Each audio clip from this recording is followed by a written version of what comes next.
Hi, I'm Lindsay Springer from the Chike Springer Foundation.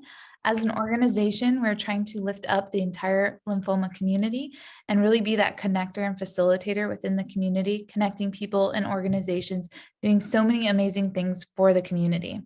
Today, we're interviewing Chelsey Gomez, who is a creative who makes posters, stickers, coloring books, and she just finished a children's book about cancer treatment.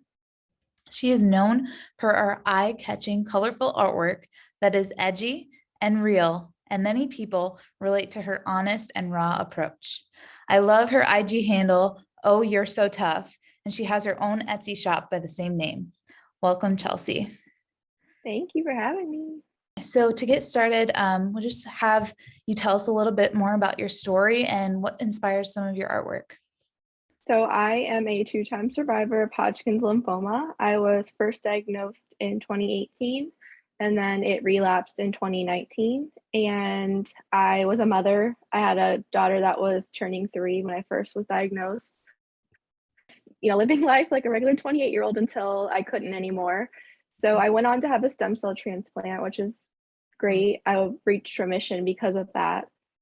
And really, because my daughter was home with me during the pandemic and while I was recovering, I looked for an outlet to kind of process something I had, all the things I had gone through. And I started drawing. I was not working as an artist, nothing like that prior to this, but I just started putting like you're saying, the raw, real emotions of what cancer is and what it makes you feel like, and started sharing it on Instagram, and almost immediately started getting people that were like, I didn't know anybody else felt like this. And I didn't know anybody else felt like that either. So that true, raw, firsthand experience is what I pull from to make my art. Yeah, and I think you do an amazing job, like really capturing some of the things that aren't necessarily captured by patient advocacy groups, and something that as a caregiver, maybe even I can't capture, but I could relate to it once I saw some of your artwork and some of the things you expressed. I was like, oh, I get that, I understand, and I think it's really powerful, and I really love the way that you present it and kind of add to it, because that is part of the story, that's part of the journey, and it's really important for people to understand that piece of it.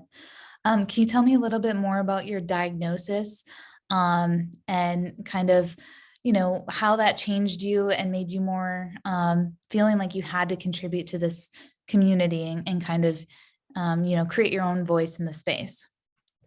So the first time I got diagnosed with cancer, I was like probably the typical cancer patient that thinks like, oh, it'll just be a little time in my life. I will get through it. I'll move on. And I soon went back to work right after I got done with chemo the first time. I think it was only 6 weeks after, because I kind of wanted to put cancer behind me, or at least that's what I thought. So I didn't deal with a lot of things that, happened to me. And so I remember just driving home one day from work and kind of having like a breakdown, like, oh my God, I had cancer. Like, this isn't good. And then when I relapsed, the world came crashing down on me, really, because I was so angry. Like, I put in my time, I did my, time of my life, like, I'm done with this. And that's the first time I really thought like, oh no, I might not make it. And so when that happened, it prompted me to make videos. I started making more videos on my YouTube channel. I had one before, it was nothing to do with cancer, but I had been dormant on it because I got pregnant, I had my daughter. And so when I relapsed, I felt really alone. And so one day I just kind of turned on the camera and started talking, because I thought, if I put my experiences out there, at least if I do not make it, that this will be like a guidebook for somebody else. And so that's where it all started. And I guess I never set out to be any of the things that I am, or appear to be today. Like, as far as like, I've always been outspoken, but I never said like, I'm going to make a community, I'm going to do this, I'm going to do that. It just was organic, and people started connecting with me and I connected back. And I think that's, sometimes a better way to do things, because, there are certain, and not to take away from anything anyone's doing, but sometimes people can't relate if it's too like corporate, or if it's too, buttoned up. And I've never been that way. I've always been positive but real about what things are. Yeah, I think that's important. You're very real, and I said raw, but you're always very positive. And I think that honesty, that realness, really resonates with your artwork. But I think that's what it makes so relatable and makes people, want to follow you and kind of hear what you have to say. Because you're really great at capturing it. For those maybe that can't express themselves or, are in the middle of the journey. Like you said, even I remember when Chike went through his first treatment, we were like, okay, yep, back to regular life. He immediately enrolled back in school because he was in the middle of school. And then he was like, it's not going to come back, like, no big deal. And he relapsed as well. And as you know, he had non-Hodgkin's, but for Hodgkin's and Mhm. non-Hodgkin's, a relapse is very under researched. It's bad as far as what's the next steps. Hodgkin's has pretty good cure rates still, but for non-Hodgkin's, that survivability rate drops down pretty low, Mhm. especially for AYAs. They're just not separated out within the research. So we call it, that's an under-researched group that we really focus on. So as an AYA, why do you think it's important to share the perspective from AYAs that are going through cancer treatment journeys instead of, focusing on, there's the children's groups, which is obviously very important as well, but then the older adults group. So from an AYA, what do you think why is that perspective very important to share? Um, Similar to what you're talking about, like when I did relapse, I had an oncologist that didn't understand that this happens. Like I think they were underprepared to deal with that.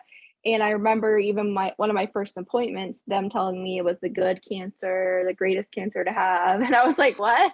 Like there is no good cancer. And so I actually ended up transferring my care to Mayo Clinic, which is excellent there. But I still always felt like I was a baby, like inside of a room, like where they look at me like, why are you here? And people who would see me in the waiting room wouldn't think that I was supposed to be there. And it was hard because, everyone at our age is getting married, having children, moving up in their career. Like I got married, I had children, but a lot of my life was defined by my career and all of a sudden it was ripped away from me. And who was I anymore? What was I more than cancer? And there weren't a lot of people who talked about all the stuff that we talk about now. I remember I made a video saying that let me know if you need anything is like one of the worst things you can say and why. And I got a lot of flack for it through YouTube because people are like, what? We're just meaning this something nice. And it's like, but you're not understanding what I mean. And, you get left behind by your friends, especially when you relapse. People are like sick of hearing that you have cancer. Like they're over it. Like the novelty has worn off, but you're just like, I didn't choose this. Nobody chooses this. Like I just want to live. And so when you get ghosted by your friends, if you don't know that that's a common experience through AYAs, you might think that it's you. And what did you do other than try not to die? And that's where I was at many times. And so, like, that's why I try to talk so openly about even the very painful experiences that I've had because I want someone to, I never want anyone to get cancer, but if I get cancer, I want them to be able to come to my page, see if this is something that is normal, understand that it's not them, it's another person and how they process it, and be able to see that there is a way forward and there is a community of people that understand and it's not them. Yeah, no, I completely agree. A lot of people just don't know what to say or do, so they just don't. Mhm. And so it can be really weird, especially like you said, this age group, because you're worrying about so many other things, as well as like, are we doing the right treatment? Do we have the right doctors? And everything that goes with the cancer diagnosis. But then also like let me know if you need anything. And then when you say, Yeah. actually I do, can you ring or can you do this? And then people are like, oh, I don't want to see you. Like some people just didn't want to see Chike sick and he didn't want people to see him sick sometimes too. So It made sense, but yeah, like people have their own things. And I really like that you brought that up. I was just part of the AYA conference with the Lymphoma Research Foundation, and that was part of a whole section was survivability and how we look at AYA is not just like the typical 5 to 10 year, but even 20 years out, and some of the different like health implications and things that can happen or that still occur, because that's why I say cancer treatment, even if you're done with treatment, it's still that journey where you're doing scans again, and you're getting blood tests, and every little ache and anything that's changing in your body, you're kind of like, what is this, what happened? And it's the anxiety piece, and it's the what do they say, scanxiety or Yes, um, anxiety. yeah, it's all that part of it that mentally wears you out while you're trying to achieve things in your career, raise a family, just be a normal person. So I really love that you highlight that and share that, because not all of us have that ability to really, like I said, express ourselves. And I think you do it so well. So thank you so much. I'm so glad that we have this shared um, commitment to awareness and bringing these perspectives to light. Chelsey will be featured in our newsletter coming out this month, so look out for that. And anything else that you'd like to add, please do so now. Um, I guess just the one thing that we don't talk about enough too that is being underserved, and this goes hand in hand, is like mental health during cancer, especially with people in this age group. There's a lot of things that oncologist doesn't talk to you about, unfortunately. They're focused on the cancer, not so much on the person as a whole. And so I really see a big gap too, where survivorship, like you're speaking about, I went to a huge hospital that's well known all across the country. I still don't have a survivorship plan. There was nothing planned for me. I'm just kind of like, is my heart good? Is everything good? Like, I don't know. And there needs to be more than like the typical see you in 3 months at your next scan. Like you just kind of feel like you went from a safe bubble of being scanned and looked at and taken care of. And then all of a sudden you're pushed off the ledge, like, good luck, go back to your life. And your life doesn't exist the way that you once thought it would or should, or you know what I mean? Yeah, no, absolutely. It felt like, at one point they're doing blood work every 8 hours. And then at the Yeah. next, they're like, okay, we'll check you in 3 days. And you're like, what? Like, I mean, it starts to, go to daily, then to 3 days, but still, then they're like, okay, well, we'll scan you in 6 weeks. And you're like, I don't feel comfortable. But at the I same know time, I'm like, off scans now, and so like it's a great milestone. Don't get me wrong, but yeah. I'm still in my head. It's like, what if something happens, because something has happened, And so it's like, Right. Right.